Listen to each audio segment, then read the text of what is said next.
Good afternoon, good evening, wherever you are. Stole that intro from Ingram. I quite like that intro. Hopefully Ingram doesn't sue me or copyright me for that. How is everybody doing on this, what are we saying? Cold, rainy, depends on where you are, in it. Cold, rainy, warm and sunny, depending on where you are, United Kingdom. Once again, it is what it is, isn't it? It's your man Ultratech. And we're here to discuss today. It's going to be a special AJ Watch episode. This is going to be we're going to talk about some Tyson Fury news as well, because apparently Tyson Fury won't be going back to America anytime soon. So we'll be talking about that in just a bit. But if you're here to talk about things all Lord AJ, we'll be talking about those very shortly. Anthony Joshua's $100 or $200 million deal with Dazn. Do you think it is a big mistake or no? Or is this one of the smartest pieces of boxing business that you have seen in a very, very long time? We will get your comments and your views on that in just a second. Now, just a very, very, very quick bit of channel news. Yes, but I salute to everybody in the chat. I really, really appreciate it. Let me get through this channel news and then we'll get on to discussing Anthony Joshua very, very quickly. The subscriber counts are absolutely disgusting. The like counts are absolutely disgusting. So because of that now, I'm now bringing in enforcers to the channel to threaten people and make sure that people hit the like button and people hit the subscribe button. So I'll be showing you one of my enforcers in just a sec, but I'm bringing enforcers in because, we tried to do this the nice way. I tried to ask you to hit the like button the nice way. I tried to ask you to hit the subscribe button the nice way, but you guys didn't listen. So you didn't listen. So now, now we're bringing in the enforcers, I'm bringing with me Dougie Joyce. What's going to happen? I was dead. You're dead. There you go. So if anybody doesn't subscribe, that's what's going to happen. Dougie Joyce, bare knuckle boxer, and travel extraordinaire is going to be coming around and threatening you. So this is my final message, to those people who haven't hit like and hasn't hit subscribe. Watch what's going to happen to you. Watch what's going to happen. It's coming your way. It's coming your way. What's going to happen? I was dead. You're dead. There you go. There you go. All right. 28 in the chat. It is what it is. Get the super chats in. If you want to get the super chats in, get those in. Right, AJ Watch. Let's do the AJ Watch intro and then we'll start the conversation. Anthony Joshua's move to Dazn. Is it a massive mistake or not? Get your comments in. Let's start with the AJ Watch intro and then we're off and running. Remember you running him up, because when I bring people up here and I start cracking your glass jaws, none of you will like it. When your jaws start breaking, people start chasing you out of this uni, none of you will like it. Watch your mouth, because you don't know who you're talking to sometimes. I know, listen, all that public eye bullshit, I ain't into all that. Yeah, I ain't into all that bullshit. See all that public eye bullshit? AJ ain't into that. And we also know that Anthony Joshua is a very, very smart individual. Very, very smart individual who makes calculated moves, every step of the way. So, to discuss those calculated moves with me, I brought in my good friend and light-skinned brother from another mother. Welcome back, Lord Riku, on the show. Should be an enjoyable one for you. This should be right up your alley today, because we're going to be talking about a whole bunch of finance. I'm going to try and stay with you as much as possible. We're going to be talking about a whole bunch of financial bullshit, numbers, and all this crap, Riku. So, good afternoon. Good to be on. Good afternoon. And if people don't like and subscribe, we'll get the Wheelstone Raider to be knocking on people's houses. The Wheelstone Raider. Right, let me play one more. I love this. My favourite one, Riku. What's going to happen? I was dead. You're dead. There you go. That's what happened. That's what's happening to anybody, isn't it? Right, Riku, you give your opening thoughts. I've got some very, very interesting thoughts. I've actually got a bullet point list to go through with you. But go for it. Yeah. I guess my opening thought is I was a bit surprised, but then when you think about it, maybe it makes sense. And I think it probably makes sense because Sky don't want to invest as heavily in boxing. So what they want to do is build up a stable from guys like Ben Whittaker, Lauren Price, the Azim brothers, and they don't want to be putting that money in to get those marquee names on pay-per-view. And I think from their perspective, I mean, they will have the best view of what numbers AJ does. Those numbers might have declined over time. And particularly if you can't make the Tyson Fury fight, they probably just thought there's no point in keeping this guy on the platform, or at least for the money that's on offer from Dazn. And just looking at this, how they framed it in the press release that you have up there is it's more than just a fighter going on a platform. He'll be doing marketing, promotion. He'll be the face of the platform. And I think that's their last ditch attempt to try and get UK subscribers. So for them, they're looking at this as a big investment to try and get UK subscribers on the platform and UK pay-per-view buys, because there aren't any major sporting rights that they can be buying. So it makes sense for them to have AJ to try and drive up their UK business. And they are UK business and UK headquartered. So I don't think they had any other options apart from this type of deal.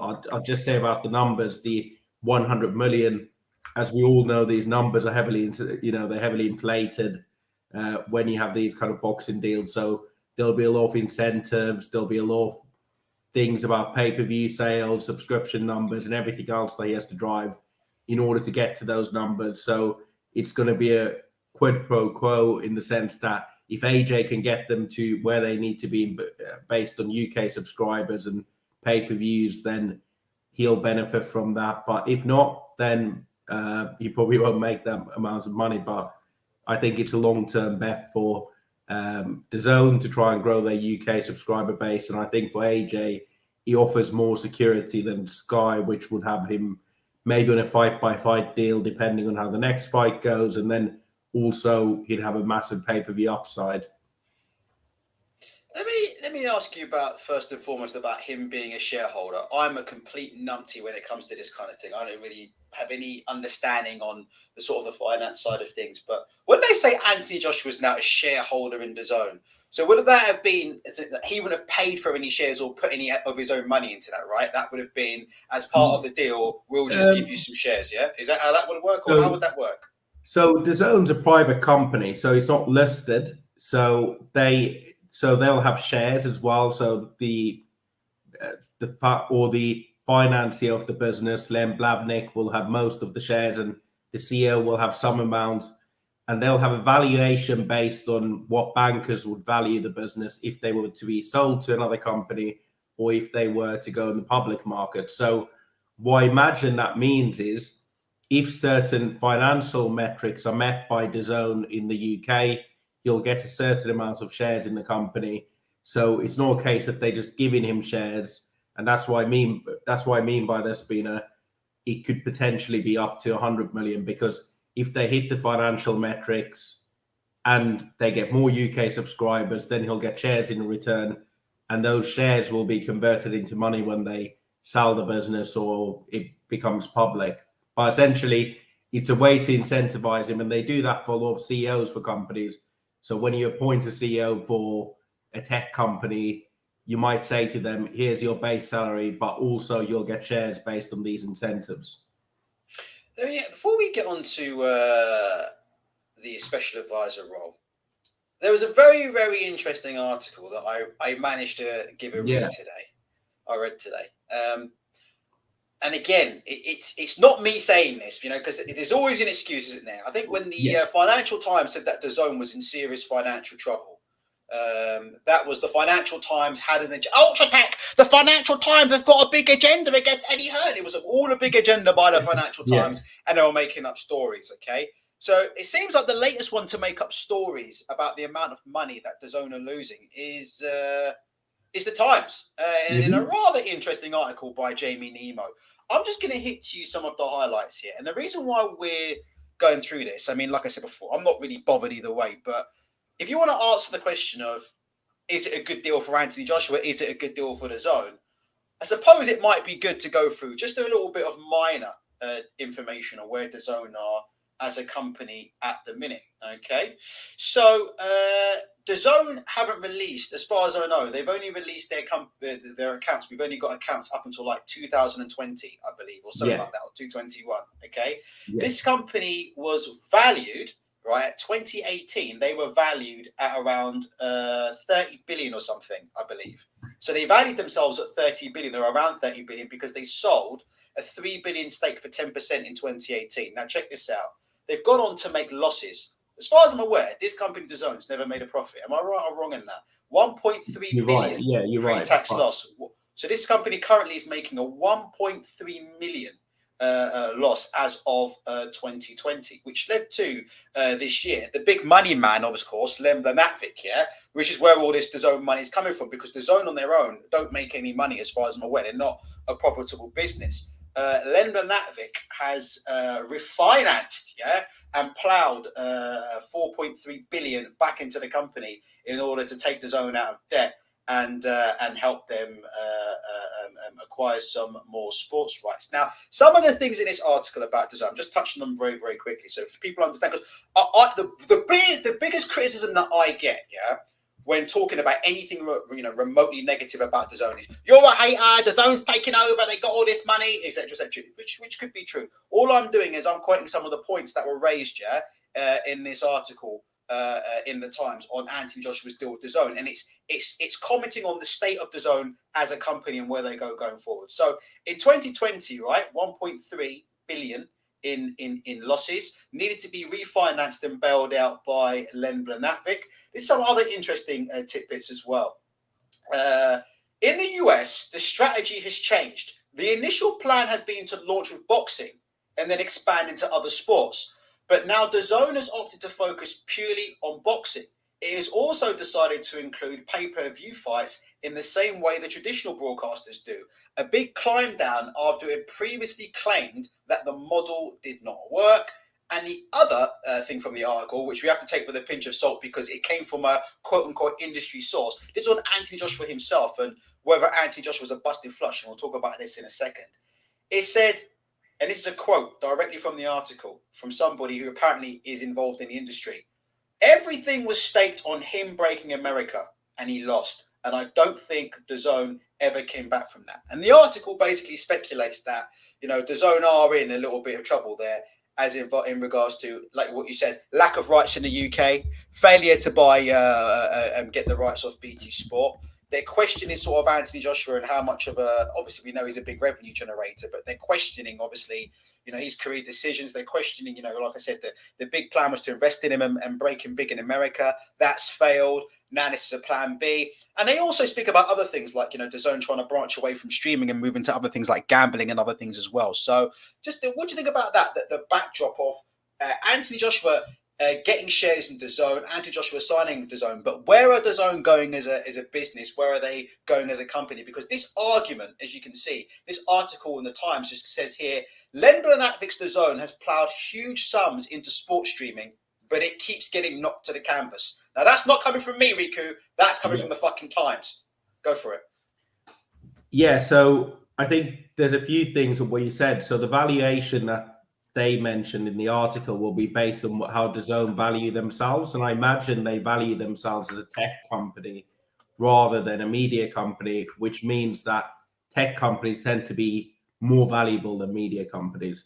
So valuations that companies give of themselves, you have to take with a pinch of salt. Lem Blavnik, or however you say his name.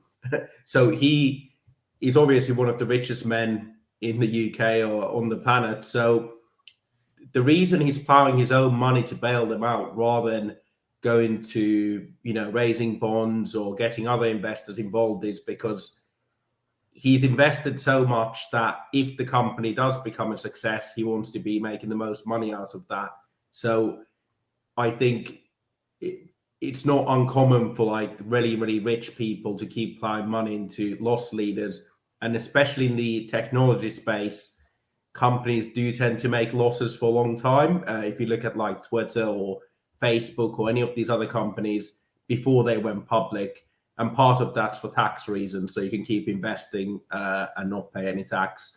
But I think the interesting bit there, what you said, was about their US strategy, and I think they probably underestimated the demand for over-the-top streaming in the US for sports, and actually they were then followed quite swiftly by Amazon Prime that broadcast Premier League, NFL, other things, and they also offer delivery and everything else. But also ESPN launched a ESPN Plus, which is another streaming application that has a lot more rights.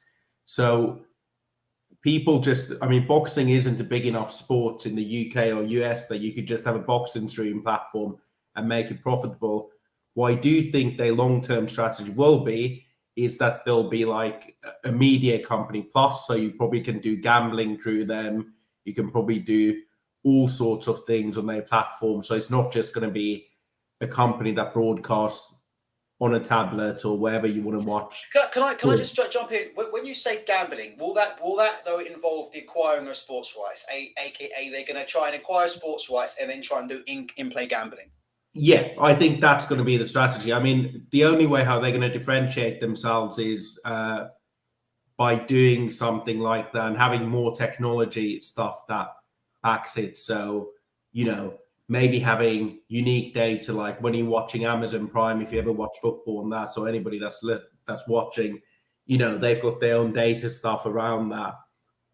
And they're just going to have to be a bit different where you come to DAZN to watch live sports, to gamble. And that makes sense in the US in particular, where now quite a few states have legalized gambling and it's a massively growing market. So you've got Fox have their own Fox Bet, for example, which is, Fox own a gambling company. So I think they're going to try and do a lot of gambling partnerships, lots of other sort of things.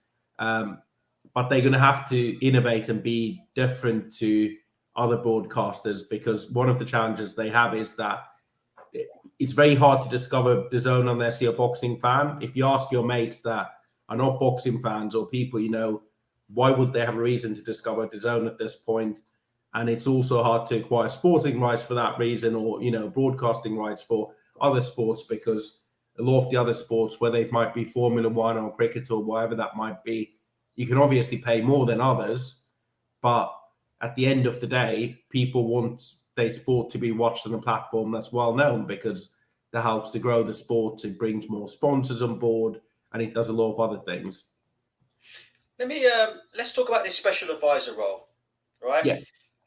As a special advisor, Joshua will join DAZN's strategic advisory board as the business develops its global boxing offering by providing a richer and more immersive experience for its customers. So Anthony Joshua is now going to become a special advisor on DAZN. And by the way, guys, if you're wondering where the funny stuff is, it's coming. Because my plan for the show is to start off looking professional for the first 15 and then just go out into the all-out mudslinging, in the next 5 minutes. So I won't go anywhere in a second, because you'll be surprised where I'm going to take this. But special advisor, Anthony Joshua's special advisor.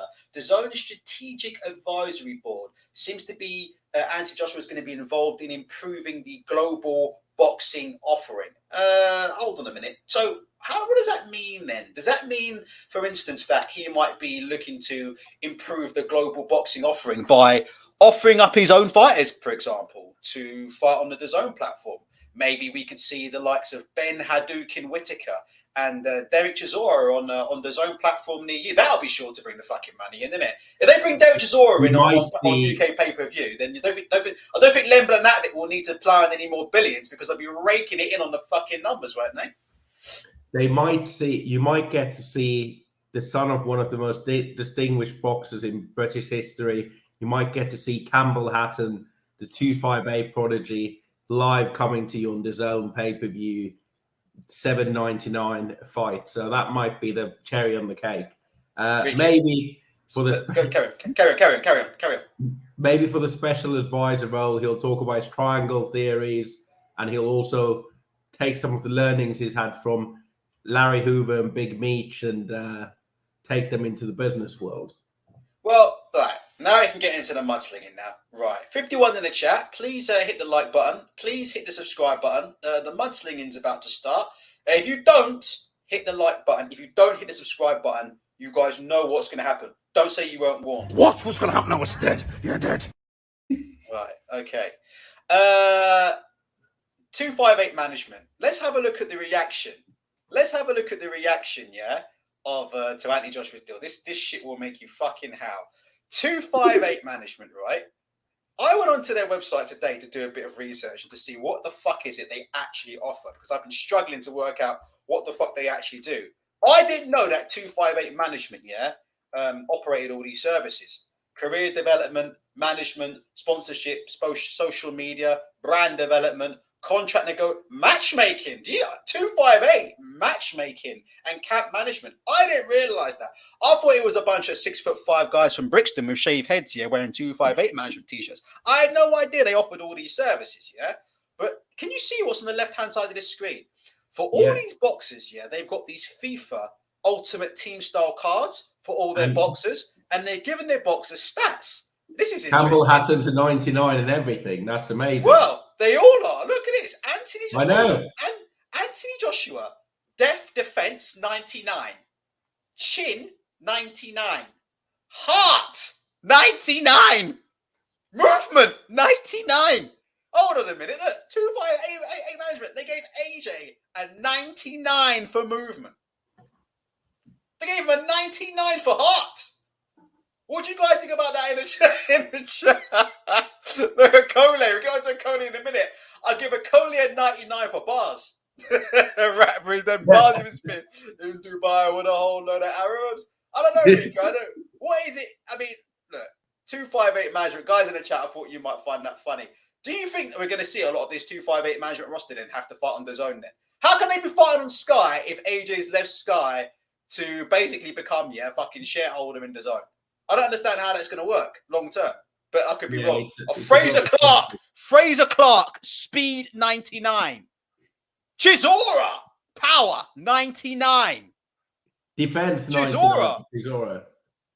Listen, they need to have a column for Chisora, losses 99. Anyway, you carry on. And you know what they've done, Riku? They've made it so that I can't edit this because they know what I'm about. They know about my world-class HTML skills, and they know I love to go around here editing shit like this. But so it's just an image gallery. Anyway, carry on, Riku. Carry on. Maybe if you scroll down to athlete brand development, instead of explaining what that is, they just have a bunch of logos for athletes.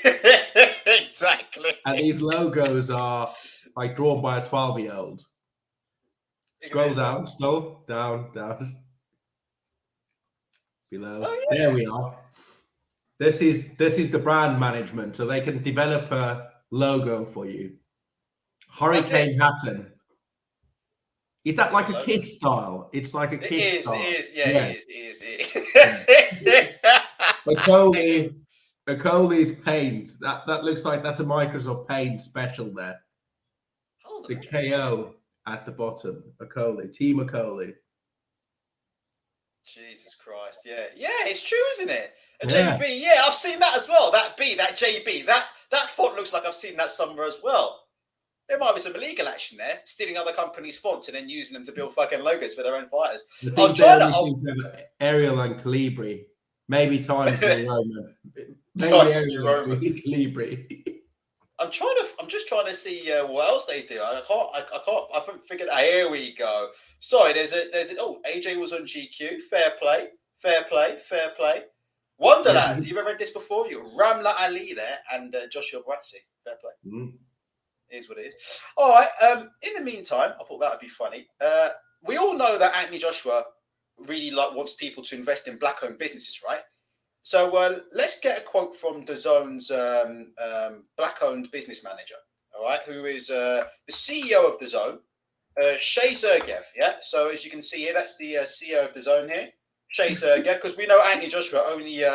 What is it? Yeah, he wants people to shop in black people's shops. Is that not what he read out on that card, isn't it? It should be shopping in black-owned businesses, isn't it, Riku? Yeah, but if you go down on the 258 website, continue going down, scroll down to the bottom, and we have the logos of all the black-owned businesses 258 are working with. Brilliant stuff. StubHub. Shit me, I didn't know StubHub was a black-owned business. Jesus Christ, Superdry, SAP is owned by a black man. That's unbelievable, right? Let's have a look at a quote from the CEO of DAZN, who you can now see on the screen. This is Shay Sergev. I'm not even joking. You'll love this quote, okay? And if you guys don't believe me, I'll find out on the fucking screen for you. Shay Sergev said about the Anthony Joshua deal. All right, in fact, let me get this up. This is unbelievable. He said he found it. So he's talking about Anthony Joshua. He's talking about Anthony Joshua's business credentials. Anthony Joshua, founded management business 258 Management in 2016, and he represents boxing's biggest, greatest rising stars, including, here we go, including Josh Buatsi, Derek Chisora, and Ben Whittaker. So there you go. There's a comment there from Dazn CEO Shay Sergev there. In addition to being a world-class fighter, Joshua is an entrepreneur and a businessman. He founded Management Business 258 in 2016 and represents boxing's biggest, greatest rising stars, including Josh Buatsi, Derek Chisora, and Ben Whittaker. So there you go, Rico. You learn something new every day. That's the CEO of Dazn Boxing. Derek Chisora is one of the greatest rising stars. Yeah, but isn't Dazn Boxing's managing director Freddie Cunningham a black guy as well?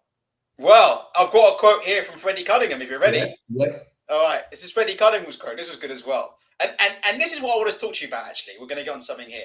So Freddie Cunningham said this. Freddie Cunningham said, "We were really impressed with the vision that Dazn showed for us for the future of Anthony's career. It was clear from discussions that we have a shared goal of bringing the fans the biggest fights possible and a partner committed to investing heavily to make them happen." Now, here's my point, and guys in the chat, you can answer this. Answer about this.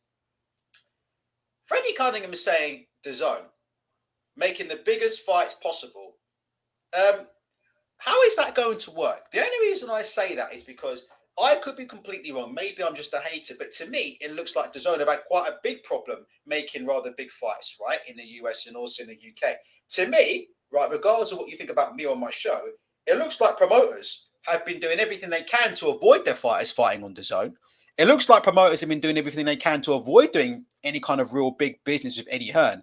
And it looks like there's been a big problem. I mean, I said back in, I can't remember, 4 or 5 years ago, in a past life, that Eddie Hearn's been blacklisted out in America. And I've seen now people 3, 4, 5 years now coming in and saying the same thing. It looks like Eddie Hearn's been very much blacklisted, certainly by the PB side over America. So my question is this, and I could be wrong, and guys in the chat can give you your thoughts on it. So Anthony Joshua moves to Dazn. That's fantastic. Do you agree with Freddie Cunningham that it's going to help to bring the fans the biggest fights possible? Because so far, if you look at the likes of Devin Haney, had to leave Dazn to get the biggest fight of his fucking career.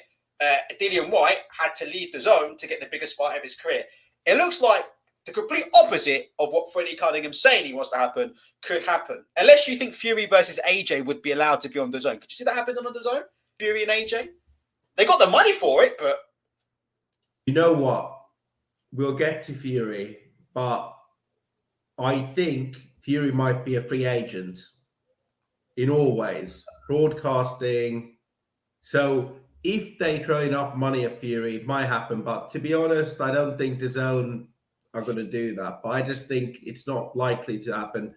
And the challenge is always when you're working, it's going to be easier to do business with Dazn now that they do pay-per-view for other broadcasters, because it's a like-for-like model. So pay-per-view. But generally, I don't see... You just said pay-per-view for other broadcasters. Why would they do that? What do you mean? I mean, other promotions. Wait, what do you mean? You know, other broadcasters. So it's going to be easier for Sky or BT to do business with Dazn on a pay-per-view platform because both of them do pay-per-view now. So, you know, previously it was very hard to do business between the same way how we've seen Fox and ESPN do business in the US, or Showtime and ESPN, because both of them have pay-per-view platforms. It's easier to do that business because it's like for like. You set the price the same way. You see how many people buy it, and then you split the pie. Whereas previously, if you were just on Dazn, a streaming platform with subscribers, and they trying to do a joint pay-per-view, so somebody's charging you 25 quid to watch a fight, and somebody's offering you 8 quid a month to watch all the fights. So, but anyways, that's besides the point. I think the main thing is, it's not an impossibility, but I just don't see why Fury would go to Dazn. It makes more sense for him to keep on BT Sports or somewhere else. So what do you think in closing then? Just to clarify, and then we'll move on to another topic. And Joshua, listen, on the face of it, you can see why he signed it over signing with Sky, because obviously, like I said before, do you think it's a sign? I mean, I don't want to be too harsh on the guy, but because it does on the face of it seem like the right move in terms of what you can fight on Sky, but you don't get any sort of ownership in the company. You don't get any sort of residual income from doing that deal. versus you go with Dazn, and if you pick up shares in a company and the company gets sold to XYZ for X amount of billions, then you get money, then you get some residual income. So I guess from that perspective, yes, it probably is the smart move from Anthony Joshua, given what's in that table there in terms of long-term income or potential income streams after your boxing career has ended. Not sure if it's the best move for his current career. I'm not sure how many pay-per-view numbers he will be doing on DAZN on pay-per-view UK as opposed to whether he'll be doing on Sky UK. But probably aside now that would you say we're coming towards the end of AJ's career? Would you say now it was sort of now starting to look at the end game now?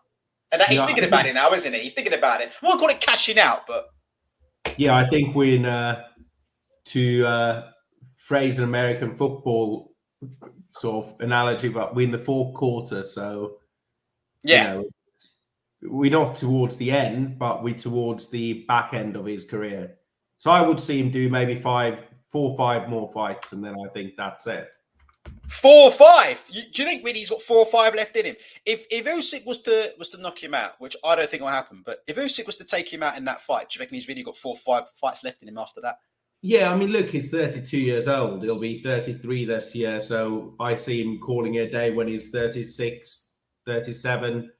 And even if he were to lose that next fight against Usyk or whoever that might be, then there's always that 3-fight comeback and then another world title shot.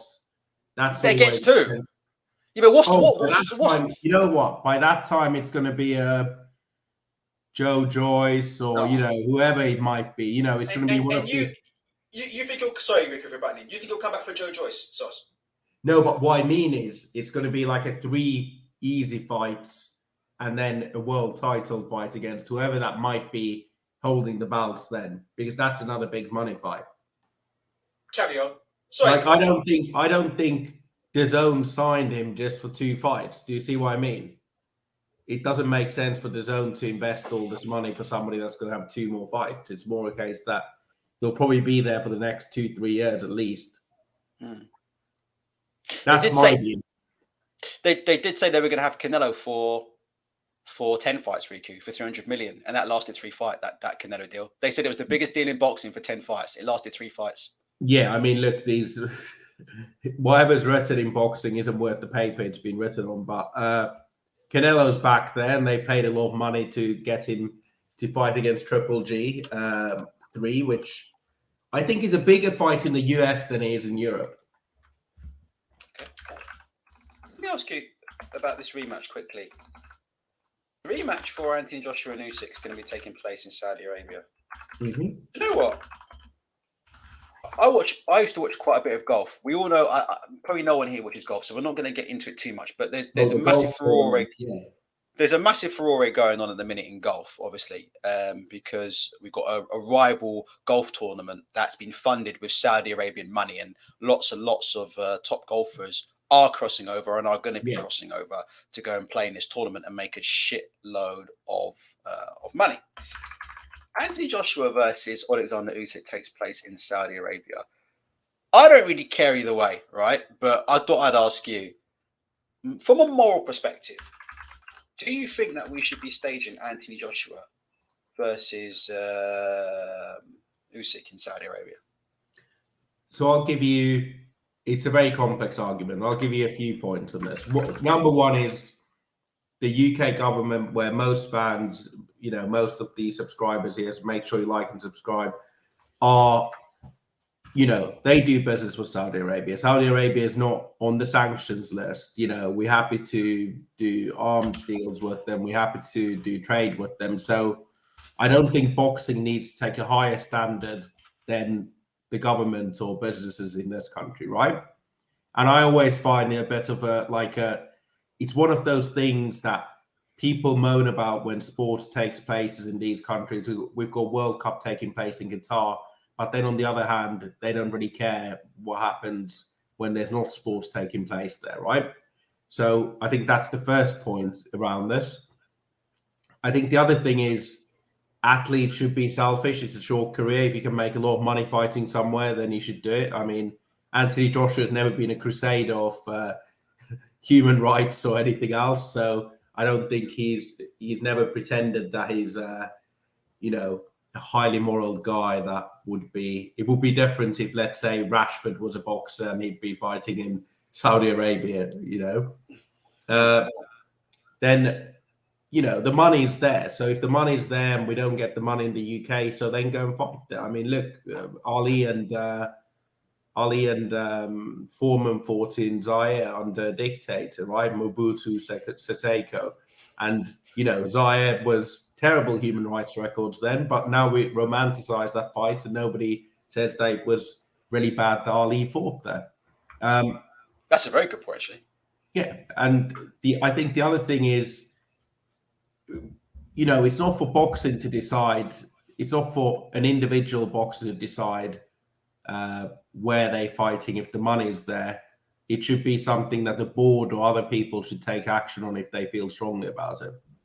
But I do think the sad thing, and this isn't an all British fight, so Usyk isn't British, so it's not like an all British bout in Saudi Arabia, because then that's when you're robbing the fans. But I think the sad thing is that a lot of Anthony Joshua's biggest fights haven't happened in the UK.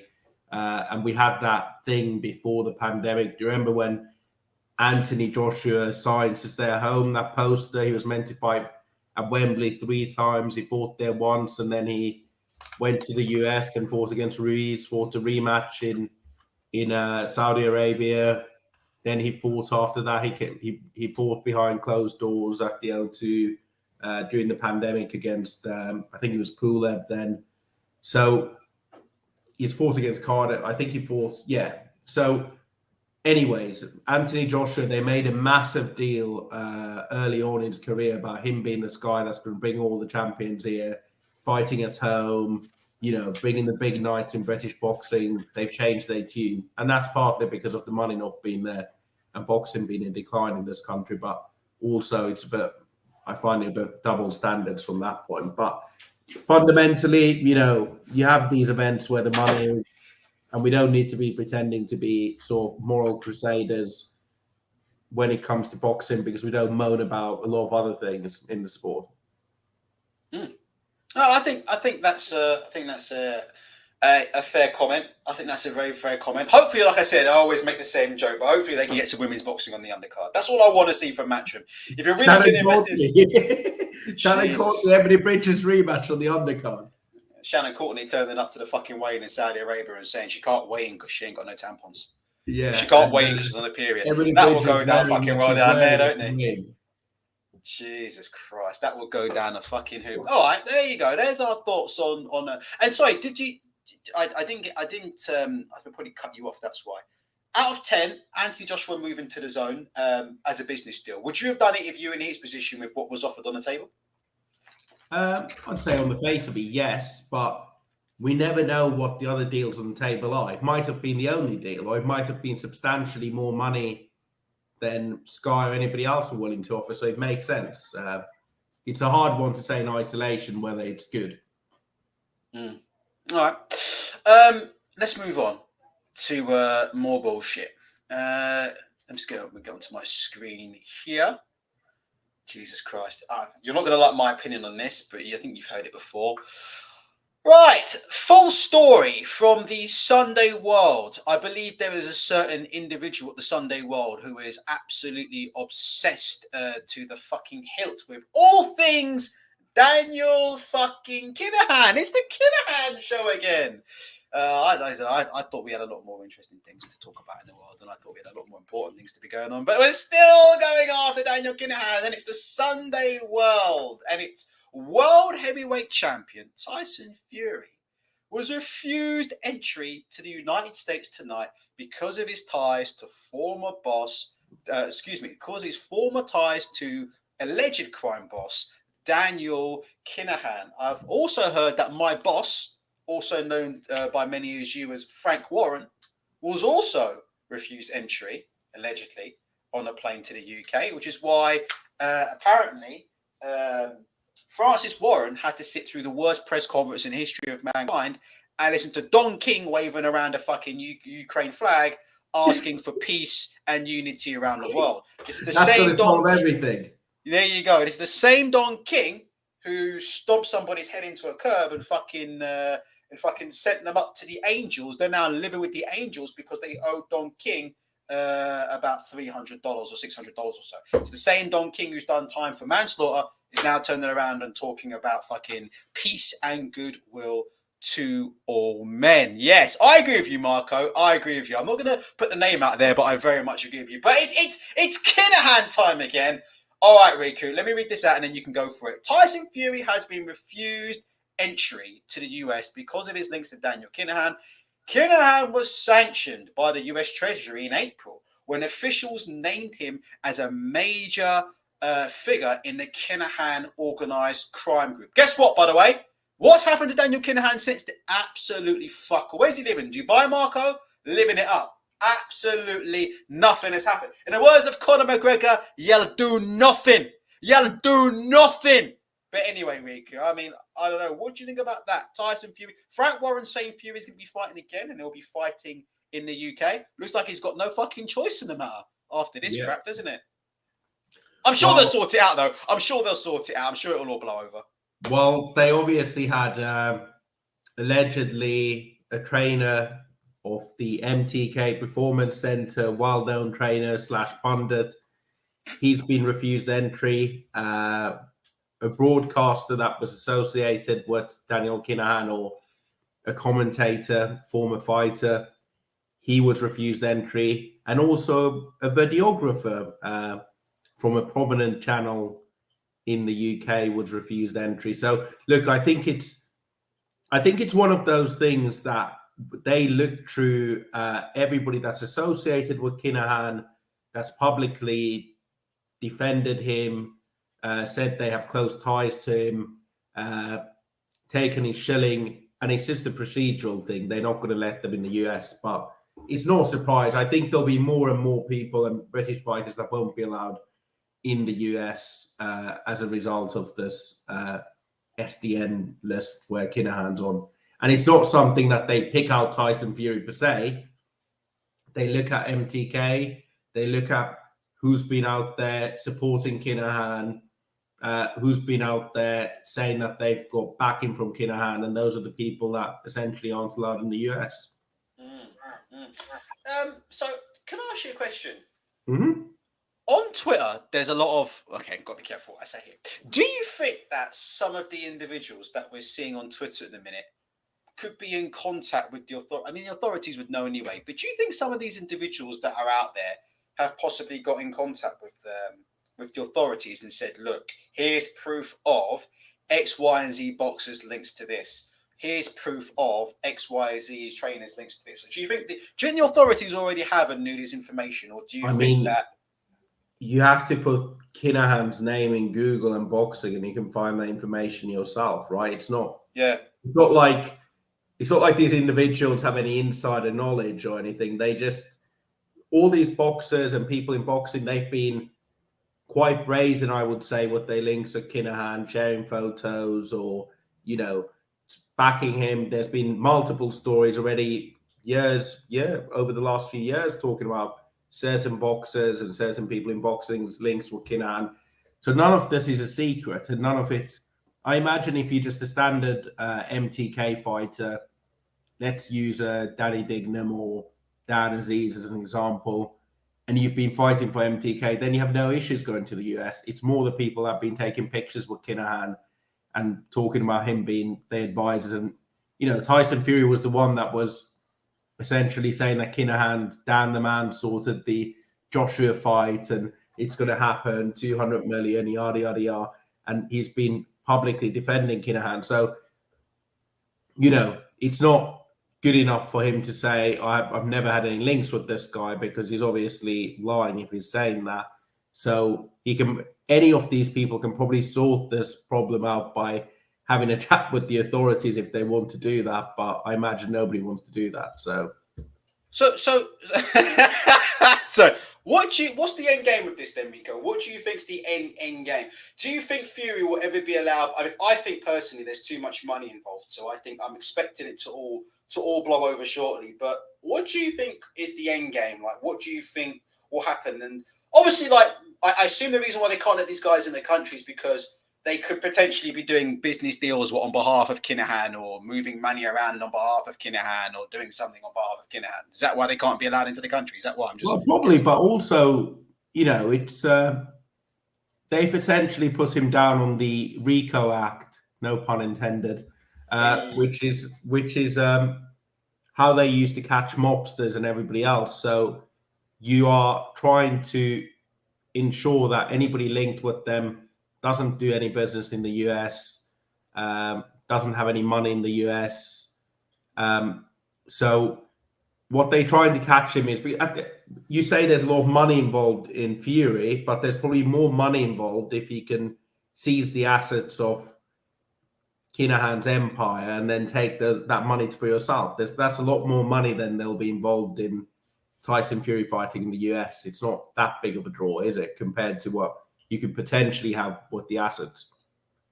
Mm. So, well, they say Bill Haney got a visa, but I don't know why Bill Haney would stop getting a visa to Australia. Was that to do with a criminal record? I don't think that's quite the same. Yeah, so we've had that before, where Peter Fury, for example, wasn't able to go to Tyson Fury's corner in the US years ago, just because of his criminal record. John Fury can't travel there. Anybody with a criminal record, more or less, you can't get through the ESTA form if anybody's gone to the US. You can't actually get into the country. So if you've done certain types of crimes, so it's just a procedural thing. So as it stands, I assume Tyson Fury can't have an American promoter at the minute. Then there's no point in him having an American promoter. There's no he's point. Out of contract. He's out of contract anyway. In the US, but also I do think Bob Arum wants to wash his hands of Kinahan. Wants to wash his hands of Kinahan, right? Like, he doesn't want to have any association with anybody that's associated with Kinahan, because he's been quite brazen about the whole Kinahan fact and talking about it. So Bob Arum just doesn't want to be involved himself in it. So I wouldn't be surprised if he just didn't want to work with Fury for that basis, unless they can do something in the UK. He doesn't want to work with Fury because of fucking Kinahan. But what about Fury? And Fury's one fight away, or Fury's potentially literally one fight away from fighting Anthony Joshua in one of the biggest fights in the history of boxing. Why would Bob Arum not want to be a part of that? What I'm saying is he wouldn't want to be flagged by the authorities in any way. So he probably wouldn't want to be pushing for Fury to come to the US. Yeah. He might do a fight in the UK, as a promoter or co-promoter, but he wouldn't be doing anything with Fury in the US because of that reason.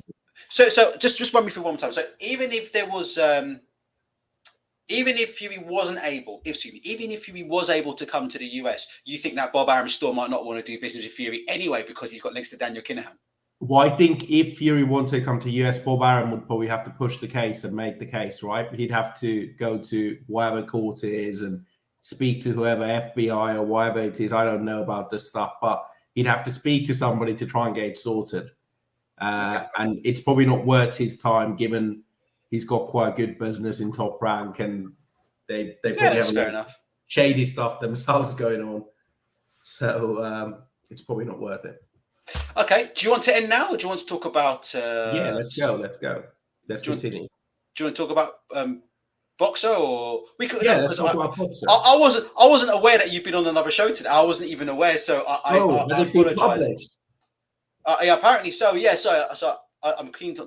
So I didn't know if that was a live show or not. So I'm keen. No, I mean I did. I did another show this morning. I just got asked if I wanted to do it, so I said why not. But yeah, that's okay. No, it's no problem. So I understand. I'm not creeping behind your back. Don't worry. No. It's nothing to do with that. I wasn't aware because I don't want to sort of hold you for a couple of hours here and there, and you can do. Oh, we'll do another half an hour. That's okay. It's no problem. Just whenever you want to stop, you just let me know. It's all good, brother. All right. Do you want to talk about this shit show, also known as Boxer? I don't want to, but if you've got anything to say about this absolute shit show, then speak now, forever hold your peace. Yeah, I thought they came with a lot of potential, right? When they started out of the gate, they signed some decent names. They had that link up with Wasserman Boxing. You looked at the stable of fighters and potential fights, and you thought actually they could be rivaling Matchroom and Queensberry. But now when you're looking at their shows, the depth of the undercards, the whole Hatton thing falling through, which is why you're having an exhibition bout as a headliner, kind of think to yourself, what's the point? But Boxer is obviously Sky have a stake in Boxer. So Sky, part of the Boxer deal with Sky was that Sky took a stake in Boxer. So essentially it's the Sky promotions. That's how I would call it. So I think for me, what they are, Matchroom Next Gen plus a few other fighters on top, like Reactpol and others, but they are essentially Next Gen plus a few others. And for me, it would indicate that Sky isn't too focused on boxing as a sport, right? It's not one of their prime sports that they want to invest money into. Do you think that's the case, that Sky aren't as fussed about boxing as they were before? You know what? I honestly don't have a clue, but I tell you what, losing Anthony Joshua is obviously a big fucking loss for them. Sorry, I was messing around with the website. Losing Anthony Joshua is a fucking very, very big loss for them, because that's going to be some. Obviously, he's their most reliable box office draw. You would hope, but their next reliable box office draw that they can bring in after someone like Anthony Joshua, maybe would be someone like a Dillian. I feel sick even saying that name, but I'm just trying to think here. Dillian White, possibly. You'd want to get him, wouldn't you?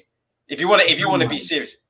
The cam man. Look at their roster. So if you go to the next to the menu, okay, here we go. Fighters. If you look at their roster, you've got Hugh Fury. That's a big name. Clark, Jamie Chikiva. That's the biggest name of them all, to be honest. Jamie Chikiva, yeah. TKV. That's a big one. Reactpol. Grime artist. Peter O'Reilly. He's a big superstar on YouTube. Yeah. What's wrong with this? Building for the future. British boxing looks booming to me. I like Dan Aziz. He's a good fighter. I saw him when he last fought against Jose Alberto Boxer Show. Next Generation. A good fighter. Next Generation. Next Gen. 33 Next Gen. So it makes me younger than me, but you know, if he can be Next Gen, so can I. Next Gen beard transplant. But carry on. I mean, Clarissa Shields against Savannah Marshall. Just make that fight. Come on. Yeah, that fight still ain't major. I mean, these two just yapping on. It's just yapping. And to be fair, like I said, I'm not accusing anyone of ducking, but it looks like Clarissa Shields is just fucking chopping at the bit to get this done and get this dusted. But a boxer or a fucking clown show anyway, because, you know, like I said before, sign David Abenese into a long-term deal, then the next minute he's with Frank Warren. And that's why I laughed about them signing Joseph Parker to a long-term deal, because I think that could be a crock of bullshit as well. But we don't. We'll see how long-term that deal is. Do we? There's no Joe Parker. Hold on, is he on this site or not? Anyway, let me find out. Joe Pigford. Remember when he was boxing on Queensberry shows? The pig. I remember when Frank Warren had the pig, back on Fox Nation. Yeah, and then as soon as Frank went to BT, just left these guys in a dust. The pig. April Hunter, the less said about the better. Hassan Azim, I haven't even seen the Azim brothers. All I hear is that they're the best thing since sliced bread. I think Adam's the one, the really super talented one, but they're good. Yeah, they're good fighters. But again, hard to judge a fighter until they're 15 and 16 and 15 and 0 and have had a few decent fights. Caroline Dubois, she's better than Daniel. I will tell you that right now. I will say that on Caroline Dubois is. If you've ever seen these two box, Kuja is the better boxer. Press 1 if Carolyn's the better boxer, or press 2 if it's Caroline. Caroline Dubois is a better boxer than Daniel Dubois. She needs to be his coach and teach him some angles and shit. That man just keeps coming up in a straight line. Daniel Dubois fights like a fucking ruler. This man out here in straight lines. 1, 2, 1, 2. Talk about that after this show anyway. Someone's saying that the great Steve USSR Robinson's on here as well. Is he on this? We've got Jeremy Lee. That's the guy that became the meme. You know, the guy that was crying? The guy that was crying after his post-fight interview, Jeremy Lee. No. Yeah, he was crying. No, I don't watch this. I don't watch this shit. I'll be honest with you. I don't watch this shit. I've got a full-time job. But anyway, Ebony Jones, XGB. yeah, she's so good. Her name up, and they even put her name up on this picture. That's how fucking good she is. But anyway, Yeah, you need to go and fix their website, mate. I'll tell you something. I've got to be very careful what I say. Karis Artingstall, I actually think that's a very, very bad pick. I actually think Karis Artingstall is actually rather decent looking, in my opinion. Not in the kind of I'm not. I don't play that shit. I only, like I said, I don't talk to females other than my wife. And there's one other, but my wife knows about that as well, that I talk to, and she reads the messages because I make her. But we'll talk about that another time, just to make sure no things are going on. To make sure no things are going on. Yeah, but I actually think Karis Artingstall. I actually think she actually is one of the better looking female boxers out there. Yeah. And then I found out that she's in a relationship with Lauren Price. That I only found this out last week. That's how fucking stupid I am. I don't follow any of this stuff. They kept banging on about that on the TV show, and look, good for them if they're in a relationship, but they kept on making such a big thing about it. They had Karis Artingstall there being interviewed and saying, yeah, how do you feel about Lauren fighting? And, you know, the power couple. And I know it's Pride Month, but come on, it's like, it was weird. It got to the realm of being really weird how much they made a big deal of it. It's like having Paris Fury being interviewed when Tyson's fighting and then just constantly saying, the power couple, the power couple, the power couple. It was. I agree with you. It was proper. Obviously, there's a lot of things that I'd like to say here, but that I can't even make jokes about. It's better. Some things are better left unsaid. Better left unsaid. But yeah, I felt Sky were like overboard, and I felt sorry for Karis and Lauren because we should be focusing on both of them very good boxers. Lauren in particular, I mean, Olympic gold medalist, but they're trying to make them into this gimme power couple thing, and it's like both are just good boxers. Like, come on. This is a trip. Boxers' photos are fucked up. Look, this is what I'm talking about. If you just Google Karis Artingstall, no disrespect. Listen, I don't care. Oh, Nurk, I'm sticking by it. Karis Artingstall is a good-looking woman. That's all I'm going to say to you. Like, that's my opinion. Look, there you go. That's my opinion, guys. Press 1 if you agree. Press 2 if you disagree. I think Karis Artingstall is good looking. Did you see that Adam Smith, Boom's written Adam Smith loving it? Did you see that Adam Smith interview the press conference where he goes to Lauren Price? No, I didn't. He goes to Lauren Price essentially like, oh, you know, Ben was really keen to sign you. Ben was very excited to have you on the Boxer roster. What made you sign with Boxer? Was it the platform, Sky Sports, or was it Ben Shalom's good looks? And it was just so awkward. I mean, you'd never ask a male boxer whether it was the good looks that made them sign. And also knowing what Lauren Price likes, it's just weird, isn't it? Was it the good looks of Ben Shalom that made you sign for Boxer? Come on. You guys are disrespecting Karis Artingstall. There's nothing wrong with this woman. I'm telling you. But I've got very, very weird taste. Anyway, it is what it is. I'm not trolling. Apparently Lauren Price might be coming and taking my head off for talking about that. Yeah, that's funny as well, because I actually think Terry Harper's really good looking as well. I stand by that to this day. And we all know that Terry Harper's in a similar situation to Lauren Price. So it is what it is. It is what it is. I mean, Boxer, they've got the Mouthpiece podcast with Paulie Malignaggi and Dan Savage, or whoever this guy is. Episode out on the Heavyweight podcast. I mean, who's going to listen to this crap? Where is Steve Robertson? Is he on this or not? Let's just check. He might be on the World Champions. Let's just have a quick look. Has he been dropped?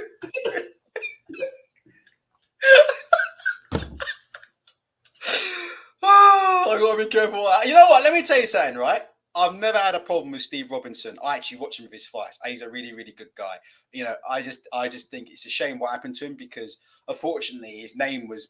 Steve Robinson I'm sure is a very, very nice guy. He came into boxing late. He was always honest about his talent. You know, decent looking guy, great physique. But it is what it is, isn't it? I think the mistake that Steve Robinson made was. Unfortunately, in it. What would you say, Riku? Do you think that people said things about his ability that wasn't necessarily. I just think people with Steve Robinson weren't really honest about his ability, were they? And I think that was the problem there, wasn't it? You know, should just said, yeah. I feel sometimes people want these gimmies, so at least tell us that not everybody can be learning on the job, and I don't really like the concept of learning on the job because when you're doing coding, nobody's paying to watch you learn on the job. But I just genuinely think those guys just shouldn't be televised. I couldn't care less. It is what it is, isn't it? I think. Look, who do you think's in a better position right now, Sky or Dazn? A couple of months ago, I would have said Sky because I would have said Anthony Joshua's going to be fighting Usyk on Sky again. Dillian White's just fought on BT, so Dazn don't even have some of their biggest names. Well, Dillian White wasn't signed per se, but some of Matchroom's biggest names weren't even fighting on their Dazn platform. And I just think now that kind of situation could flip on its head. But I still think, and I've said this before, and I could be completely wrong, I would not be surprised if Dillian White signs with Frank Warren. And that's not based on any kind of information I've heard, right? Because I'm just spouting nonsense now. It would not surprise me if Dillian White's next fight was on Queensberry Promotions. It wouldn't. I think that's the place that makes the most sense for him, because I think him versus Daniel Dubois is a good fight, and if Dillian White beats Daniel Dubois, he is right back in the mix. Within one fight, Daniel Dubois basically is going to become the mandatory for the WBA world title guy. Yeah. So listen, if Dillian White fights Daniel Dubois in what you would think is a very, very winnable fight for Dillian White, I think Dubois might get him actually, but that's another story. But in a very, very winnable fight for Dillian White, in which he would be the favourite, right? You can do that fight on BT Sports box office. He can beat Daniel Dubois, and he can go straight in to the into the WBA title slot again. But Frank will never let him fight Dubois unless he signs an agreement with Frank. Frank's never going to let him fight Dubois without an option. It's never going to happen. So if he does fight Dubois, he can't be a free agent anymore. He's going to have to do what Joe Joyce did and sign an agreement with Frank. But Frank can offer him the Joe Joyce fight. There's fights that Frank can offer him. What do you think? Do you think I'm talking shit there? Because Frank recently said on an interview that he's gonna speak to him. He's gonna speak to the team about trying to get him back. I thought Ben Shalom was negotiated Tyson Fury Dillian White fight, so Ben Shalom might be sniping Frank on that. But I do think it would make sense. I don't see why White would fight on Dazn. Is there the money for that? Now, who is he going to fight? Joshua in particular. Who can he fight? Literally, I'm just trying to think. Like, he's not going to fight Anthony Joshua anytime soon, in my opinion. Well, fighting on Boxer, doing the Joe Parker rematch would make sense, but also Dubois makes sense. So I think those are logical fights. He might be a free agent. I think the most logical fight is to go. I think the most logical fights with Queensberry, because I think Joe Joyce and I think are quite highly rated. And I think if they could do a world title eliminator against Joe Joyce, but you know what? I would actually love to see the Bacoli against Dillian White fight, just to know how good Dillian actually is, because Bacoli has gone up in my estimations. Billy Nelson, Trainer of the Year award goes to Billy Nelson. Right, Bacoli, yeah. Why not? We could. And who's Bacoli with again? He's with Sky now, isn't he? I don't know. Who's actually got Bacoli? I don't even know. I can't ask Billy Nelson because obviously I'm blocked. So it is what it is. All right, Ricky, is there anything else you wanted to cover? I don't mind you answering anything in the chat. If there's any other additional things. Yeah, I mean, people can fire off questions if they have any. We'll do a quick fire one. Okay, all right. Make sure you like and subscribe. Otherwise, Ultra's going to send a man to get you. What's going to happen now? It's dead. You're dead. All right, okay. Right. Terence Crawford on the Errol Spence. But yeah, guys, if you want to ask some questions, and then, or I feel quite guilty. I've held Riku here for over an hour, so I'll ask some questions and then I'll let him go. I might be staying on for a bit actually. I might have a cup of tea with some of you because I haven't been around for a while, so I'll have a chat with some of you. I'll go and check how my ribs are doing then. I'm doing 3-2-1 smoking. 3-2-1 method on ribs. No, I don't. 3 hours of smoking, 2 hours wrapped, and 1 hour with the barbecue sauce. Or today I'm going to do some Korean sauce. Very nice, and a very nice kitchen I might add as well, which is a rarity for the London area. This is living room. Oh, okay. Well, yeah, probably living in London as well, innit? Probably a living room, bedroom, and a kitchen all in one. Terence Crawford on the Errol Spence fight. Hopefully, that's the plan for us to get the job done on the business side and share the ring. Spence has 3 of the titles. I've got 1. It would be for undisputed. Blah blah blah. More talking about fights that. Oh, do you know what we haven't talked about? What the fuck is Anthony Yard doing ringside at Beterbiev and Joe Smith? Can somebody explain that to me? What's he doing ringside for? Is he? Would he be fighting against the winner? I think he might be. We've got a question. mandatory. Crazy D3 asks, Beterbiev versus Smith Jr. I think Beterbiev's going to win. I just think Joe Smith Jr. is quite a crude boxer.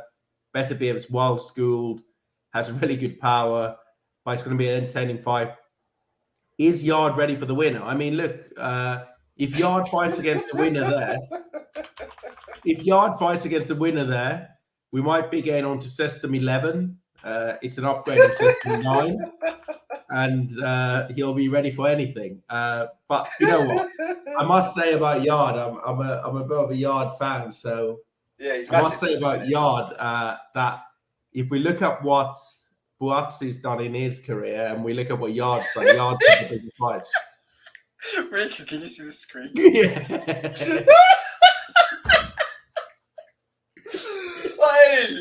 What is doing is do that. Honestly, what is wrong with these light-skinned people? We need to hold like a light-skinned brothers convention, yeah? We need to have a fucking we'll have Yard there, and he'll have a seminar on System 9. He can put us on System 9. Bumper Clark Iguan here. Anthony Yard, yeah? This man out in the States for his first big serious fight. He out here saying Joe Smith's mum said I was good looking.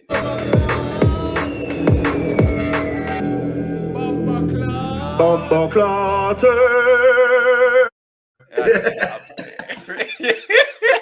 You had to give that a bump. What in a blood clot is this man talking about? I mean, that's part of System 11. You woo the mom of your potential opponents. Jesus Christ. It's just, listen, to me, like I said before, he should not be allowed anywhere near Beterbiev. Period. Me and Frank Warren are on thin ice as it is, but if he lets Anthony Yard get in the ring with Beterbiev, yeah, I have to be honest with you. I have to call it a day. And Anthony Yard's big, you know. You see that? I'm trying to find that video of him on the pad with Tunde. I mean, he is big at the minute, Anthony Yard. He's big. I mean, he looks like fucking 200 pounds or something. So he looks big. So Lord knows how this guy gets down to fucking 175 pounds. He looks big. A few more questions. I'll rattle off the answers. Did you hear that apparently Spence Crawford signed? Yeah, I heard, and some people I know in the US have already booked their hotels. October in Vegas, so it looks like potentially it could happen. But in boxing, until there's a press conference before the fight, the day before the fight, I don't believe the fight's going to happen. I'm so skeptical about boxing. The other one, sometimes. Big and grown. What's your opinion? Separation between broadcasters and promoters in the UK, growth of sport. Never seen so many empty seats in my life in every show. So I heard at the last Boxer show, I caught up with my mate, Terry Highfield's Boxing, does a podcast on Thursday. And he was at the show on Thursday, and he was saying that people are trying to tout tickets and they were offering them for free. And I got a few messages from people on the show last weekend to say, if I arrive before 7, I could go to a show. I just think boxing did the pandemic so badly. They didn't give us much to get excited about, fights in Eddie Hearn's backyard. So people have moved on to other interests. So I just think boxing in the UK is in a big decline. And partly there aren't many good fights. Like, when's the last time you had a really good UK fight? I'd say Denzel Benton against Linus Udovia, but that's a fight for the casuals. Yeah. Not well. Maybe not even. Yeah, maybe the hardcores per se. Sorry, yeah. For the hardcores. Not no, it's okay. It's okay. Yeah. No, we understood. We understood you. What do we make of Julian Francis knocking that guy out? Who? What they call Julian Francis. Oh my gosh! Yes. You know what it is? You can talk about that, but I was trying to find something as a surprise, but I'll keep going. But you talk about that. I will grab the video up, or if you have it, post the link. But Let's quickly talk about that, and then I want to show you something which you've seen already, but it'd be funny. I mean, Funny. look, we're going to put a bounty up. Whoever finds the guy, there's a prize. I'll send them a prize. Whoever can find the guy and do an interview with them. So we need IFL and Boxing Social and everybody to find and do an interview with the guy with the blue do-rag, because this guy has become a meme, an internet legend, and I'd love to see him doing a YouTuber fight against somebody like Jake Paul. That would be amazing. This guy against somebody in the ring. Him against Julian Francis in ring. That would be a good fight. Actually, not Julian Francis. Him against... who could we have him against? Him against Frank Smith from Matchroom. That would be a fight. Pay-per-view. Him against Ben Shalom. Could we do that? I tell you what. Seawork says, Ahara Davies said the kid who Francis knocked out was a pro boxer. Well, if he's a pro boxer, he obviously doesn't know his pro boxers very well, because, you know, he's got 2 pro boxers in front of him. He's got 2 professional boxers in front of him, and he didn't know. Look at this. Do people not know who that is in the white? I'm surprised. No one mentioned that. Joe's pushing him away in the white. It looks like Lyndon Arthur. It's not. It's actually... Is it Wadi Camacho? It is. It's Wadi Camacho. Yeah. Seasoned. Very, very seasoned doorman, if you know about Wadi. Wadi is a very, very seasoned doorman. Wadi's been doing security for years and been doing doors for years, mate. So there you go, yeah. First and foremost, he's arguing with Wadi. He doesn't know that's Wadi Camacho. He's arguing with Wadi Camacho. Wadi Camacho doesn't have any problems handling himself whatsoever. So that's what surprised me the first time. And you see Wadi's trying to end it there, just like shoving the guy away. But unfortunately, it escalated. But people forget that guy was beefing with 2. They had two seasoned pro boxers. Wadi's still in good shape. Wadi's a good guy. Wadi's in great shape still. He's a good guy here. So Wadi's trying to push him away is what it is. So Wadi's just trying to end it. Look, Wadi's trying to get in, separate it, end it, whatever, and we'll just go through to the finish. And it is what it is. A hell of a shot. But yeah, he's a pro boxer. In the background, you can answer this question from Jason Walker while we keep this on in the background. I'm just trying to find something. Let's see. Carry on. Does he try and swing at Wadi? Yeah, he tries to swing at Wadi. Did he? He's a pro boxer. See, are you sure about that? I could be wrong about that. Yeah. Look at this. Look. He does like the swinging motion at Wadi to try and scare him. There. Did you see? Flick. Yeah. Go back. I think that was this guy. I think he's aiming at this guy with the in the black hoodie and the black hair. That's who he's problems with. It's not with Wadi, because I think Wadi would have stepped in and ended it right there. But if you watch this, here's my problem, right? Pro boxer. And listen, I couldn't fight to save my life. Here's one thing. Look at this. Look at this moment here. Bang. That's interesting, isn't it? I always found that part the most interesting. When that guy shows he can fight back, he ain't interested. Look, goes in. Look, he fakes a punch. Oh, he's faking it at Julius. He's faking it at Julius. Is it Julius? He is. So he fakes the shot, and when he gets a shot back, he kind of backs off a bit there. You know, I find look, watch this. Yeah. Fakes a shot at this guy. Bang. Guy doesn't land. Look at his friend. What's his friend doing? This friend is the guy that everybody's talking about, because look. He's there, and then afterwards, like, what are you doing, mate? Here. Bang. Flattened.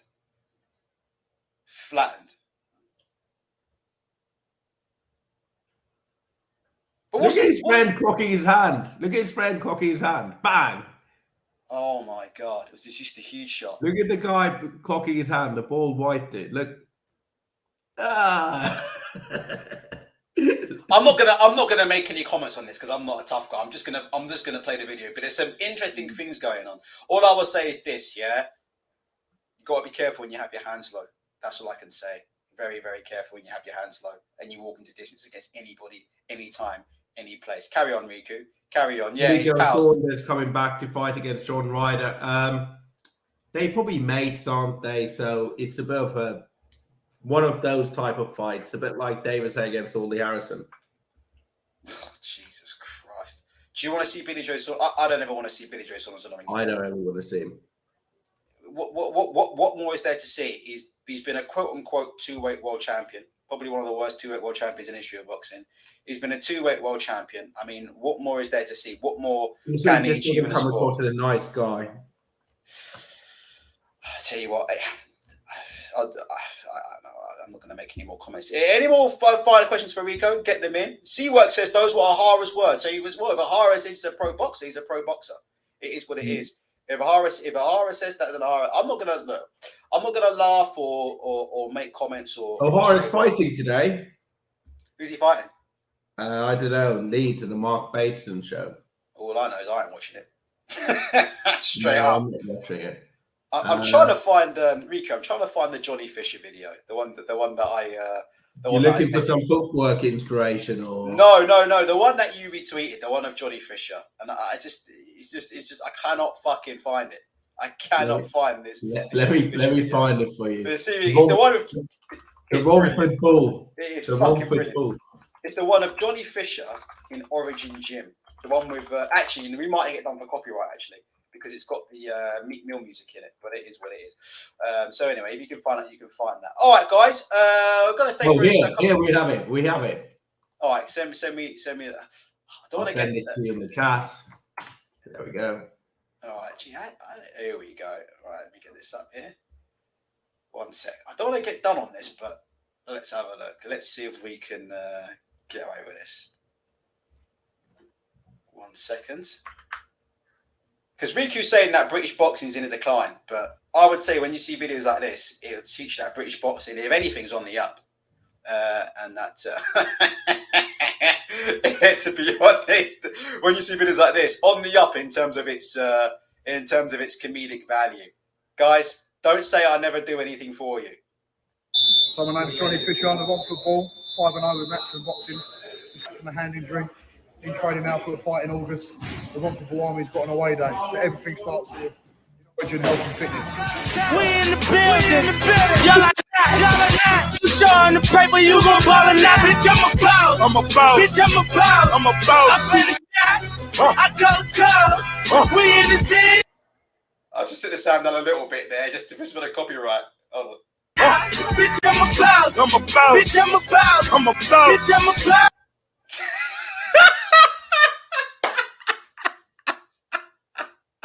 Can I just play the beginning one more time, please?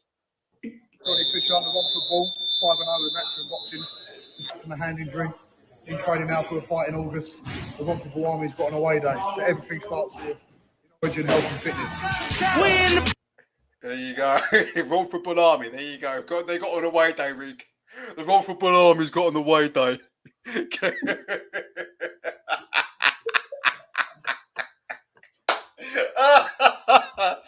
Riku, we're a clown show in this country. That's all I can say, my brother. We are a fucking clown show. I mean, you know what? You know the country's going down the pan when the Romford Bull has an away day. So yeah, well, it is what it is. But hopefully, he has a stay away day. All right, Riku. Final words. Well, make sure you like and subscribe, or otherwise, Ultra's going to send somebody to get you. What's going to happen now? It's dead. You're dead.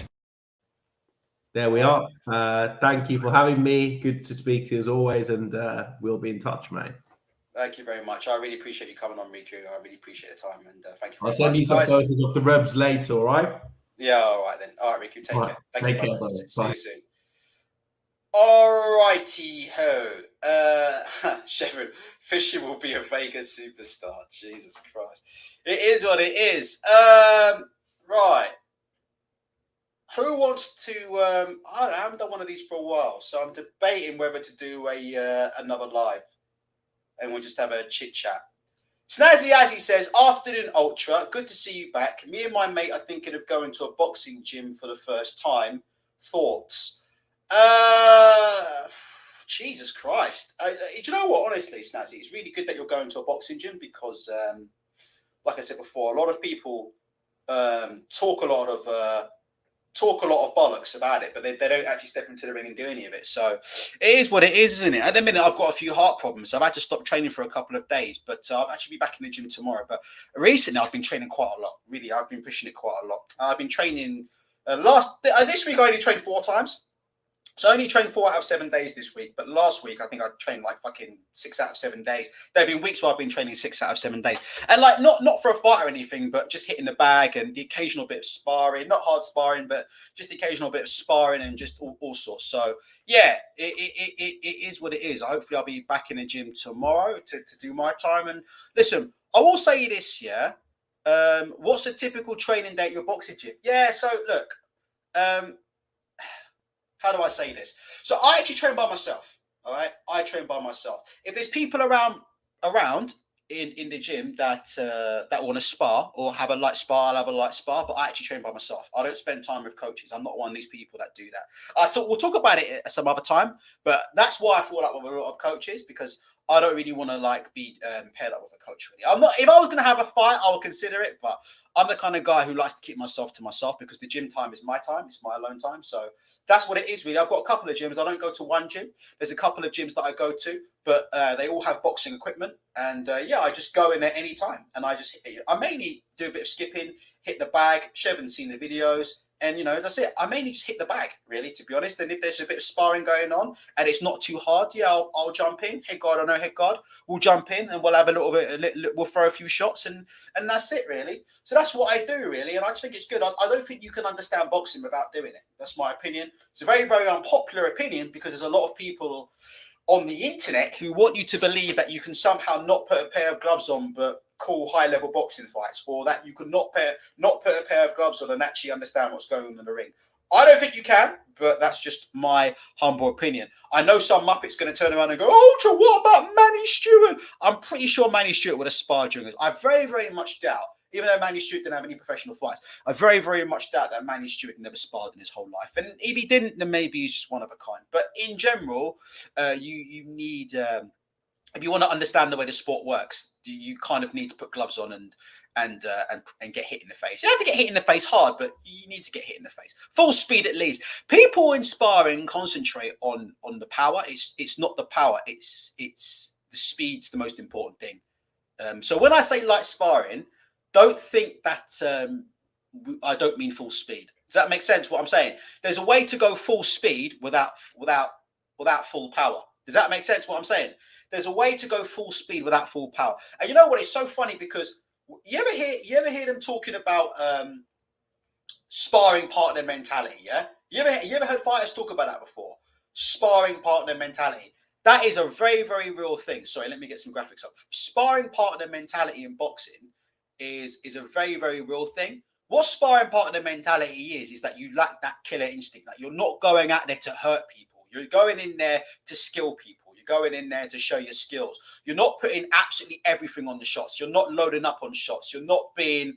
Does that make sense? And that's what sparring partner mentality is. And I've got sparring partner mentality, because all I've ever done is sparring. So I don't have that killer instinct in me to really load up and do that kind of thing. Does that make sense? To go in and load up and really try and hurt someone? Because when I throw my punches, I'm always looking to land speed first. Does that make sense? So I want to make that clear. When I say light sparring, I never mean half speed. I'll never get into boxing really and guys are throwing at me half speed, because if they're throwing at you half speed, it's not always pointless. There's a time and a place for it, but it needs to be full speed at least. Does that make sense? You need to have the punches coming at you at full speed, but there's a way to punch where you can literally throw a shot full speed, but you don't have to load up or put absolutely everything on it. You don't have to constantly sort of, try and walk the guy down, cut the guy's space off. You don't have to constantly throw 150 million punch combinations. So there's a way to spar, innit? There's a way to spar and there's a way to spar properly. Obviously, like I said before, if you're having a fight, then there's a moment of truth in it where you need to go in and have a heavy spar. You need to get your chin tested and you need to get your bollocks tested before you have a fight. But I'm not having a fight, so I don't really need to do that. But I'm very, very big on training by myself, because I think I know this sounds very, very arrogant, but I don't trust boxing trainers. I don't trust them. I really don't. They're not the kind of people I trust. And if a trainer tells me something and it sounds like bullshit, I'm just not going to do it. So as a result, I don't ask. In the boxing gyms are kind of weird, because, like I said before, trainers tend to set themselves up in these gyms as these experts, and how do I say this? Yeah, there's quite a few of them get offended when you just keep yourself to yourself. Like when you're like, I don't want to learn from you. I just want to use your gym. Does that make sense? What I'm saying? I don't know if I'm just talking bollocks, but I like to use the gym. If I go to a gym, it's not really for a trainer. It's there because I like the facilities and I like the gym. And it mainly needs to be somewhere quiet, somewhere where there aren't that many people. And it is what it is. Sorry, I'm talking absolute nonsense. It is what it is. Big Wireless says, done my first spar 2 weeks ago, then realised shit is tough. Everybody should have one. And like I said, you ain't got to get your head knocked off, but You know, you got to go in there and have punches thrown at you, man. You realize it's a different sport. It is what it is. Crazy D3 says, would you listen to a Russian trainer, Ultra? Look, I mean, I don't have to listen to any trainer because I'm not fighting. You know, it's my body in there. It's my head that's on the line. I feel like I know what I need to do when I'm in there. I know what I'm doing. I know what I'm not doing. I know what I'm not good at. So, look, it is what it is, isn't it, at the end of the day? Do you know what I mean? Some of the stuff that these trainers come out with is pure fucking nonsense. And also, I look at the way the other guys in the gym fight, you know? I look at the way the other guys in the gym fight, and I don't know. It is what it is. Maybe it will happen one day. Titus Crow says hard sparring is essential before a fight. I would agree on that. But yeah, there is punches to hurt and punches to get your form. Yeah, I can't explain it. I can't explain it. But let's put it this way. Do I get buzzed in the ring? Yeah, I get buzzed up occasionally. Not all the time. Not all the time, but I get buzzed up. I get hit with a shot. I get buzzed up. I've thrown shots. I've hurt people with body shots. I've buzzed people. But like I said before, it's about keeping it on a level where we're not sort of killing each other, but it's good sparring. It's good medium level sparring. Good fast shots. There's no half speed. The shots are coming, and the shots are coming at full speed. That I can promise you. We're not in the ring being all slow and shit, and throwing all this. It's full speed, man. Absolutely full. Has to be full speed for me. Full speed and full go is what it is. Games You Love says thoughts on body sparring. I'm a very, very big fan of it. We used to do quite a bit of it in the gym that I was in a couple of years ago. Don't do much of it. So I train a lot alone these days, to be honest. I train a lot by myself, a lot alone. And if there's somebody in the gym, which isn't very often, then yeah. Do you regularly film yourself on the heavy bag? I actually did a video for Shevin on the video bag a while ago, so he's seen it. I don't know if Shevin's still in the chat. He can tell you what it was like, but yeah, I don't regularly film myself on the heavy bag, but filming yourself is good. It's very good. You can pick up little things. Seriously, like it's a very, very narcissistic thing to do, but filming yourself is actually really, really good, because there's things that you don't realize that you're doing that you pick up on film. And you think, why the fuck I'm doing that? Because how you think you're boxing in your head and how you actually look are two completely different things. They are two completely different things. So it's important sometimes to have a look. And that's why really that's the purpose of filming sparring sessions, is to film and see what's going on. But unfortunately, then you get idiots like Chris Eubank Jr. who start showing themselves and they're editing the sparring footage and they're only showing the bits where they're destroying people and all this kind of stuff. And that's what I'm saying. That's why it becomes that's when it becomes a bit off. Do you know what I mean? Shevin says, I've seen a video of Ultra sparring Resume and he got knocked the fuck out. Look, I'll tell you this right now. I'm good enough to fight white collar. Absolutely. I'm not saying I'd win. I'm not saying I'd win, because at the end of the day, a fight's a fight. Also, I think white collar fight wouldn't suit me because they tend to do it in very, very small rings because they want a lot of action. So there's little things that you have to know about in it. So the rings are quite small. The rings are quite small because they want to encourage the guys to fight and stuff like that. But I tell you this now, right? I'm kind of shit. I am shit, but I'm skill wise. I'm better than a lot of guys that go and fight white collar. I know that for a fact because I've sparred a few of them and I've pinged their fucking head around, and that's no disrespect at all. And I'm not saying I'm any good, but I have pinged people's heads around in gyms and who are prepping for fights. So I ain't the worst technically to ever do it. The problem is I can't take a shot. That's the problem, and also I don't really want to. I think boxing is a waste of time. If you're doing it for a fight, I think it's a waste of time. To be honest, that's my honest opinion. I think you're better off spending your time doing something more constructive. Have a hard spar every now and again if you want, and do all that and stuff like that. But it is what it is. Ultra, do you punch harder than Devin Haney, mate? I can't punch. There's just no question about that. There's no question about that. I can't punch, but yeah. It's interesting though. Maybe if you give me smaller gloves, I might do something though. Because recently I've started using 12s in the ring instead of 16s. So you'd be surprised. I can punch to the body a little bit. You'd be surprised. I have hurt people to the body occasionally, but it is what it is. Ultra, have you seen the guys at the gym that just box for fun, don't want to go pro, but they are very, very gifted for the sport?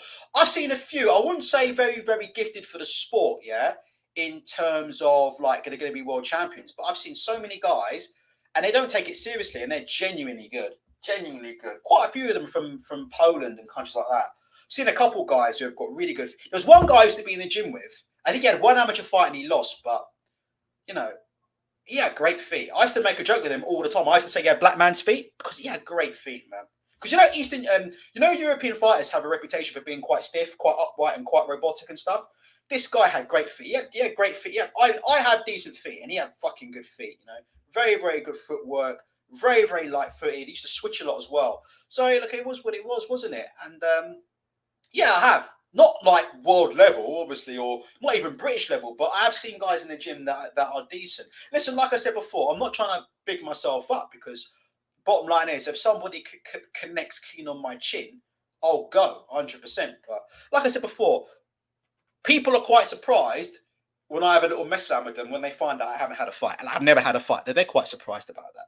I sparred somebody in one of my gyms the other day for someone I was a lot bigger than this guy. This guy's prepping for a white collar fight. Actually, he's probably had it already now, but about 2-3 weeks ago, I was sparring a guy. I was much bigger than this guy.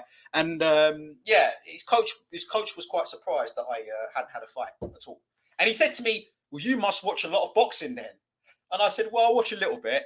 And he goes, yeah, because you've got very, very high ring IQ. I mean, it is what it is. I don't think I do. I just think that defense is something that's not taught a lot in gyms. Defense, innit? So when they see somebody who tries not to get hit, they make a big deal about it. Ultra, what do you think about Wicked and Bad? Wicked and Bad. What is that? Is that the one with Lippy Lick shot? Well, I don't even know what Wicked and Bad is, to be honest. Stay for 5 minutes and then we'll go. Wicked and Bad. What is this? Wicked and Bad. All I know is that Lippy Lick shots on there. What's this? Okay. I don't know. Good luck to them. I have no idea what it is, and best of luck to them. Looks like they're doing big numbers and big subs, so I'm sure they're doing very, very well.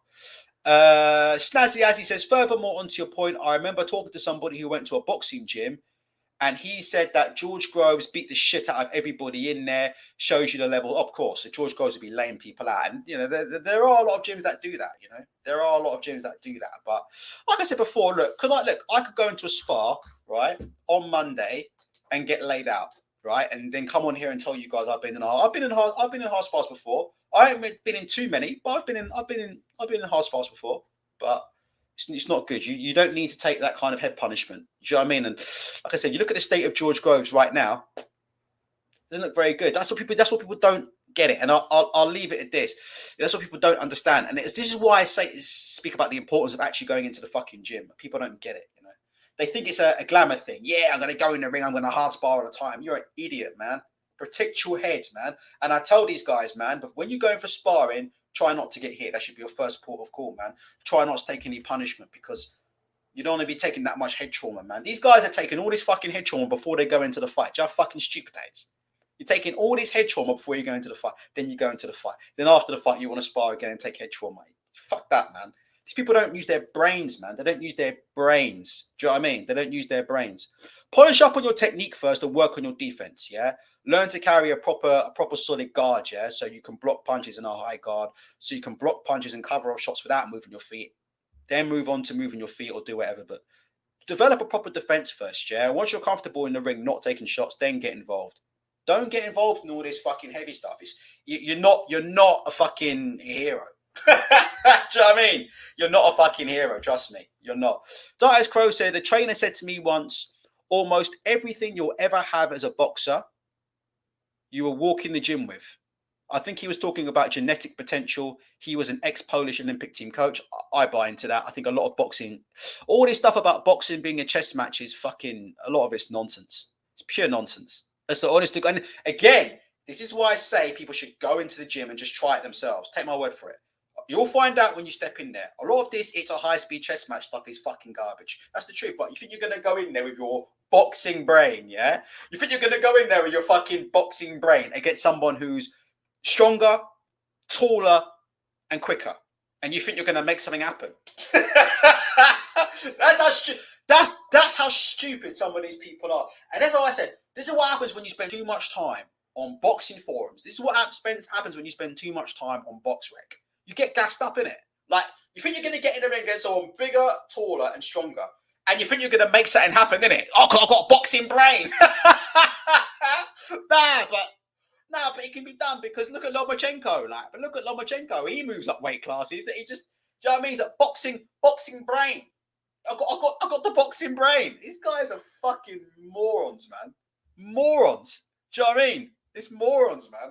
They actually think these guys are sitting in the boxing ring doing this shit. Yeah, look, doing this shit. Yeah, okay. Right. When he goes with the jab, yeah, I'm gonna feint, and then I'm gonna pivot to my left, and then I'm gonna throw the left hand, and then I'm gonna roll out to my right, and then I'm gonna throw an uppercut. Then I'm gonna roll out to my left. Then I'm gonna throw a jab. That's how these muppets actually think that boxers think. Now that's why I laugh. Like all these journalists, all these people that are talking, they don't know what the fuck they're talking about. Yo, boxing's a fucking chess match, guys. It's a chess match. Oh my god! And they'll show stupid videos of guys like Terence Crawford or fucking Mayweather or some other guy. They'll show some stupid videos and tweet some bollocks about the science of the sport. It's like what Snazzy says. Boxing is about instincts and genetic athletic ability. A lot of it is about that, and I've always said that since day one. Boxing, a lot of it is about who's stronger, who's fitter, you know, at the level that I roll at, yeah, which is you know, bargain bucket level. A lot of that's what it's about, you know. Obviously, when you get to high level boxing, then it's a different story. But I'm talking about boxing for the first time in the gym, yeah. Don't go in there, yeah, don't go in there thinking your little boxing brain, yeah, is going to do anything because you watched a couple of fucking videos on YouTube or you watched a couple of fights that you're going to go in the ring and do something. You think you're going to go in the ring and do something with your boxing brain. Now, what's going to happen is you're going to get clipped on the chin because you're a muppet. That's what's going to happen. You're going to get clipped on the chin by someone who trains fucking twice a day. Yeah, who doesn't have the greatest technique of all time. Yeah, but it's just a hard bastard who hits hard, or it's just a guy who's quick, really unorthodox, really bad, no skill, all that kind of thing. But they're just quick, or they just got really quick reactions, or they're just awkward. That's what will happen. That's what will happen, isn't it? So it is what it is, isn't it? That's why I say people need to just go in and try it. Don't believe me. Like I always say, don't believe me. Go in and do it. Don't believe me. Go in and do it. Exactly. Yeah. AJ is genetically gifted. Of course he is genetically gifted. Absolutely. They are. Terence Crawford's a very genetically gifted fighter. I mean, Terence Crawford is just an extraordinary athlete. David Haye is an extraordinary athlete. Manny Pacquiao is an extraordinary athlete. Floyd Mayweather Jr. is an extraordinary athlete. These guys are just great athletes. Deontay Wilder, in my opinion, is a very, very good athlete. A lot of these guys are just, you know, and that's why I laugh when people like say, yeah, but all he got is a right hand. Yeah, but all he got is a right hand. Yeah, well, guess what? When you go into the gym, sometimes you do meet people, and guess what? All they've got is a fucking jab. Okay, guess what? They're really good with it. All they've got is a jab, but guess what? All they've got is a jab, but they're about fucking 150 pounds, yeah, and they're about 7 foot tall. But all he's got is a jab. Yeah, but guess what? He's really tall for the weight, and he knows how to use it. What are you gonna do? You think your little boxing brain's gonna do something? Yeah, but Ultra, I've been watching all these videos on YouTube about BoxRec and top 10s. You think you're gonna go in there with your boxing brain and do something? Nah, you're gonna go in there and you're gonna get your fucking head jabbed off. Don't be stupid.